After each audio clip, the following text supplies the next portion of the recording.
Hello दोस्तों, this is Krishna Vashishtha और आप मुझे सुन रहे हैं आपके अपने फेवरेट चैनल टैट्स गुरु। अगर आपने सब्सक्राइब नहीं किया है सब्सक्राइब ज़रूर करें, साथ में बेल आइकन को भी प्रेस कर दें जिससे कि आपको रेगुलर अपडेट मिलती रहे। दोस्तों, आज हम पढ़ने वाले हैं लैंग्वेज डिसऑर्डर्स। ठीक है, ये डिसऑर्डरनेस नहीं है जो कि हम चाइल्ड डेवलपमेंट में ख़ास तौर पे पढ़ते हैं अलग अलग फील्ड में, लेकिन जो डिसऑर्डर आज मैं करा रहा हूँ वो लैंग्वेज से रिलेटेड है, यानी कि भाषा से रिलेटेड है।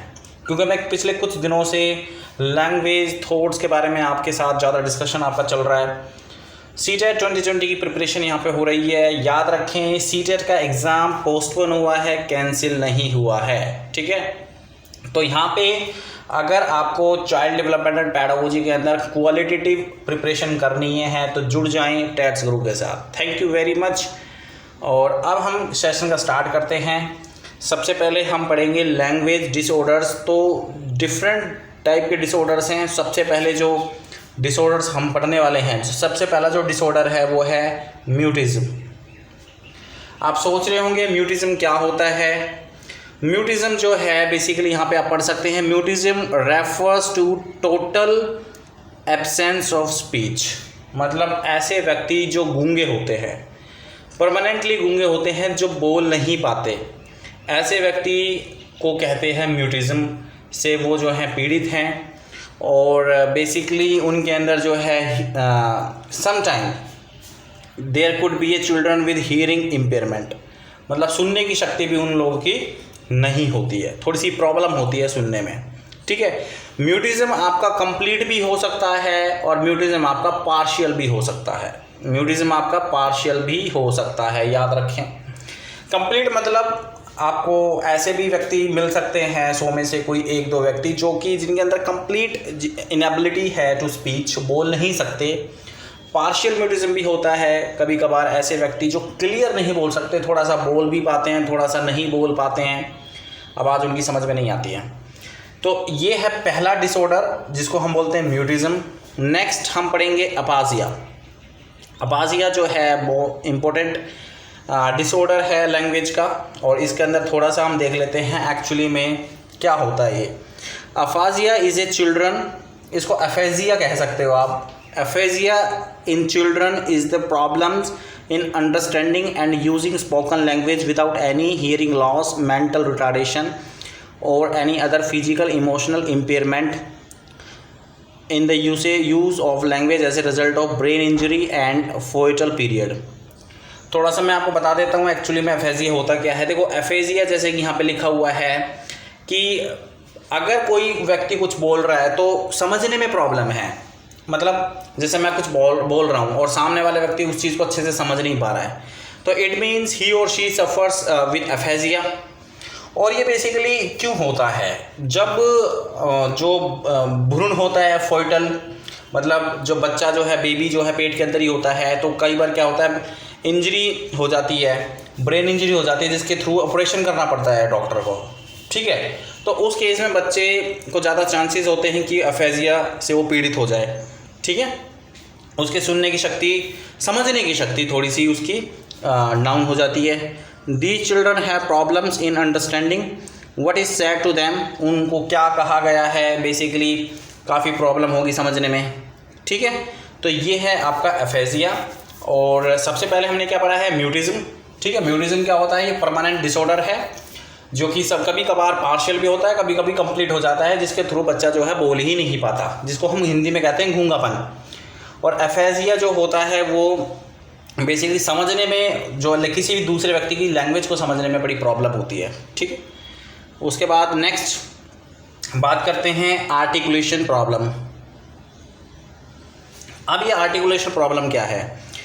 देखो बच्चों, सम टाइम क्या होता है कि भाई हमने साइकोलॉजी के अंदर क्या किया हुआ है कि बच्चा जैसे 2.5 साल का हुआ तो 2.5 साल के में बच्चे ने साउंड किन कॉन्सोनेंट या किन वोवल्स के ऊपर मास्टरी की है। ठीक है, तो जैसे यहाँ पे लिखा हुआ है 2.5 साल का जो बच्चा होता है वो BPM बोलने में ज़्यादा सक्षम हो जाता है, तो इन साउंड के ऊपर ज़्यादा वो मास्टरी कर लेता है, बी, ब, प, म, इस तरीके से वो बोलता है।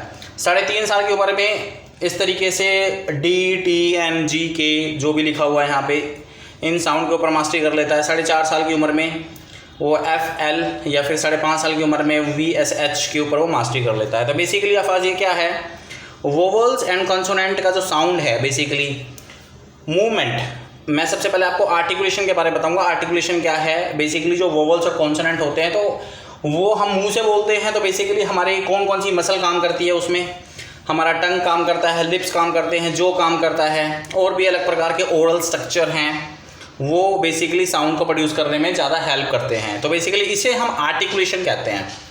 अगर मान लो किसी कारणवश टंग काम अच्छे से नहीं कर रही है, लिप्स काम नहीं कर रहे हैं, तो बेसिकली उसे कहते हैं आर्टिकुलेशन प्रॉब्लम।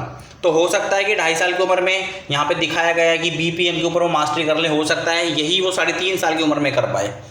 तो मतलब अपनी डेवलपमेंट से वो बंदा जो है लेट चल रहा है। हो सकता है 4.5 साल की उम्र में यहाँ लिखा हुआ है FI के बारे में मास्टरी कर ले, लेकिन 4.5 साल की उम्र में बच्चा जो है केवल BPM ही सीख रहा है। तो उसकी अंदर की मसल्स हैं, जो ओरल स्ट्रक्चर जो मसल्स हैं उसकी, जैसे जो टंग, लिप्स, ये सारी की सारी जो है लेट डेवलप हो रही हैं, तो उसे हम कहते हैं आर्टिकुलेशन प्रॉब्लम्स। ठीक है, ये भी एक प्रकार का लैंग्वेज डिसऑर्डरनेस है। ठीक है, उसके बाद अब लैंग्वेज डिसऑर्डरनेस की बात हुई है तो थोड़ा सा यहाँ पे हम देख लेते हैं ओमिशन एरर क्या होती है। तो ओमिशन एरर को भी मैं थोड़ा सा बता देता हूँ। बेसिकली ओमिशन का मतलब क्या है, किसी चीज़ को ओमिट कर देना, डिलीट कर देना। तो रेफर टू ओमिटिंग और deleting a particular sound in a word as in fee. जैसे मान लो पूरा वर्ड जो है फिश है, लेकिन बच्चा इसको फी बोलेगा, फी, ये हट जाएगा, ये डिलीट हो जाएगा, इसको बच्चा ओमिट कर देगा, इसे बोलते हैं ओमिशन एरर।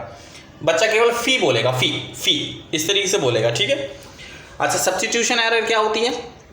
सब्स्टिट्यूशन एरर में बच्चा जो है कोई नया साउंड सब्स्टिट्यूट कर देता है बोलने के चक्कर में। जैसे for example substitute one sound from another. जैसे सन जो है वो एग्जैक्ट वर्ड है, लेकिन क्या बोलेगा, उसको टैन बोलेगा।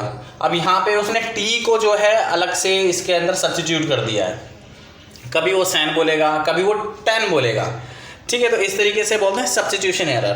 क्योंकि ये लैंग्वेज से रिलेटेड है इसलिए इसको हम लैंग्वेज डिसऑर्डरनेस में पढ़ रहे हैं। डिस्टोर्शन एरर क्या होती है।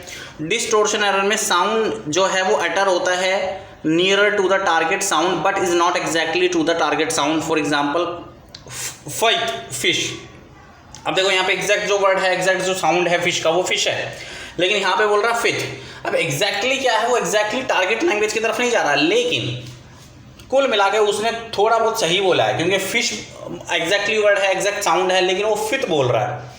ठीक है, सिर्फ TH एंड में थोड़ी सी गड़बड़ी कर रहा है, लेकिन टारगेट साउंड के बिल्कुल नियर है, तो इसे बोलते हैं डिस्टॉर्शन एरर। ठीक है, ये आपको समझ में आ गया। उसके बाद आगे बढ़ते हैं, एडिशन एरर की तरफ चलते हैं। एडिशन एरर क्या है। एडिशन में बच्चा एक नया साउंड ऐड कर देगा। जैसे फॉर एग्जांपल साउंड जो है स्कूल का साउंड स्कूल है, जैसे इसको बोलेगा स्कूल, तो यहाँ पे उसने ई जो वर्ड है वो ऐड कर दिया अपनी मर्जी से, तो इसको बोलते हैं एडिशन एरर। और ये टाइम के साथ साथ बच्चा जो है चाइल्ड मेक अ मिस्टेक। ठीक है, और अपनी मिस्टेक से वो सीखता भी है, एक्सपीरियंस भी होता है उसको। ठीक है, तो ये कुछ एरर थी आर्टिकुलेशन प्रॉब्लम से रिलेटेड, ये एरर हैं ओमिशन, सब्स्टिट्यूशन, डिस्टॉर्शन या फिर एडिशन एरर। बात करते हैं शटरिंग की। शटरिंग क्या है। देखो शटरिंग का जो मीनिंग होता है वो होता है हकलाना। शटरिंग का क्या मीनिंग होता है, हकलाना। कई बार बच्चा क्या करता है, साउंड की रिपीटेशन करता है, साउंड की क्या करता है, रिपीटेशन करता है, तो बेसिकली उसे ही हम क्या करते हैं, शटरिंग कहते हैं कि वो फलाना बंदा तो शटरिंग कर रहा है। ठीक है, मतलब शटर करने की आदत है। कभी कभार आपने देखा होगा ये एक प्रकार की डिसऑर्डर है, आपके आस पड़ोस में भी कोई काफ़ी सारे व्यक्ति, ये बड़ी फेमस डिसऑर्डरनेस है। बेसिकली आपको मिल जाएंगे ऐसे व्यक्ति जो कि हकलाते हैं। ठीक है, तो उनको सीधी तौर पर लैंग्वेज डिसऑर्डरनेस होती है शटरिंग। ठीक है, बहुत ही इंपॉर्टेंट डेफिनेशन है, बहुत इंपॉर्टेंट ये जो है टर्म है लैंग्वेज डिसऑर्डरनेस के अंदर। अगर बात करें तो क्लटरिंग की बात करें तो क्लटरिंग एक प्रकार का speech disorder characterized by extremely rapid rate. मतलब कई बार क्या है, जल्दी बोलने में साउंड क्लियर नहीं आ पाता है। तो जो अगर कोई व्यक्ति जल्दी बोल रहा है और वो अगर ऑडिबल नहीं है, क्लियर नहीं है, ठीक है, इनऑडिबल जिसको हम कह सकते हैं, वो है समझ में नहीं आ रहा है, तो उसको आप क्लटरिंग कह सकते हैं, क्योंकि वो इतनी जल्दी बोलने की कोशिश कर रहा है कि बेसिकली प्रोनाउंसिएशन सही तरीके से नहीं फिट हो पा रहा है। ठीक है, तो उसे हम क्या बोलते हैं, क्लटरिंग। तो ये भी प्रकार की डिसऑर्डरनेस है स्पीच के अंदर।